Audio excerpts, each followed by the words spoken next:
The Arizal says there's one place in the Gemara, and it can be found in the tractate Brachot, the Arizal says one verse is the source of our health. And there's a story about a certain Tana, that he was sick. Comes to him his friend, he was another sage, another Tana, and told him, are you enjoying your Yisurim, your hardship? And he says, yes, I want to accept on myself the hardship because it's refining me. And he says, no, this is not the way to be healed. This is not the way to be refined. And the Gemara says 4 words, Yahiv le'yede ve'yukme. He gave him his hand and he pulled him. The Arizal says this is the answer to all our sicknesses. Yahiv le'yede. Yahiv yelede. Yahiv is, and he gave le to him, yede his hand. 3 words. These 3 words have an acronym of Yud Lamed Yud. Yahiv le yede. There are 72 names of Hashem, 72 holy names of Hashem. Ein Bet Shemot Kedoshim. Each name activates one godly power in the universe. If you know how to meditate on these names, you know how to actually reach to the level of what it can activate. This is meditating on holy names of the Kadosh Baruch Hu. I'm not talking about the name Yud Kei Vav Kei. I'm not talking about the name Elokim or Shin Daled Yud. I'm talking about the 72 names of Hashem. It's the combinations of letters. If you don't know what I'm talking about, go to Google, write the 72 names of Hashem, and you'll see a picture of the 72 names of Hashem. Each name is a sophisticated code that can activate and open some chamber in Shamayim. One of these names is Yud Lamed Yud. And this is the name of refuah, of health and salvation. I told you that a couple times in many different of our classes. This name has the power to break a klippah and take the godly spark out of it. Okay? That's the power of this name. Isn't it meditation too? There's different types of names. I'm talking about this name right now. This name, Yud Lamed Yud. The name that you said is the name of refuah also, but what the name that I'm talking about, the power that it has, is to confront the klippah, break the klippah, and take the nitzotz out.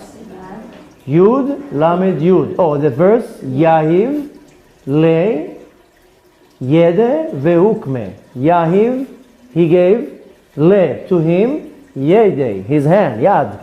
Ve'ukme, pulled him out. But the acronym is Yud Lamed Yud, Yahiv le yede. Now, a lot of people ask me, we're going to sidetrack just for a second because I see that I got your attention. Many people come and tell me, listen, I have a problem, or I have a loved one that has a problem. My child, my parent. So there is a place, there is a time and a place when one can pray for somebody else and pray for themselves too, and be able to break the klippah that the person is stuck in. And I taught that already, but I'll just repeat it real fast. One of the most auspicious times of the week is Friday night. Shabbat, Erev Shabbat. On Erev Shabbat, it's not exactly the entrance of Shabbat, it's around that time, we say a certain prayer that is called Kabbalat Shabbat, accepting Shabbat. And it's usually prayed not in Shabbat, because most congregation, they pray before Tzet HaKochavim, Kabbalat Shabbat. In this prayer, we sing a few psalms of Tehillim, and then after that we sing the famous song Lecha Dodi. But there are 2 chapters of Tehillim that we read before Lecha Dodi and after Lecha Dodi. One of them is chapter 29. In the end of chapter 29, not the last verse, the verse before that, there is a verse that says, Hashem lamabul yashav, vayeshev Hashem lolam, and continues.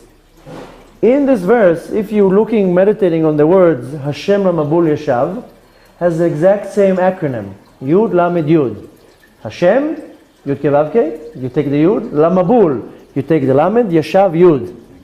When you meditate on these 3 words, on the name Yud Lamed Yud, you stop, you meditate on Hashem Lamabul Yashav.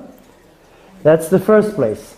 Then we sing Lecha Dodi. Then we have another 2 chapters of Tehillim that we read. In chapter 91, when it ends, we say, Hashem le'orech yamim. It's all the Sidurim. You don't have to check your Sidur. All the Sidurim have it. Sephardi, Ashkenaz, Chabad, everybody has it.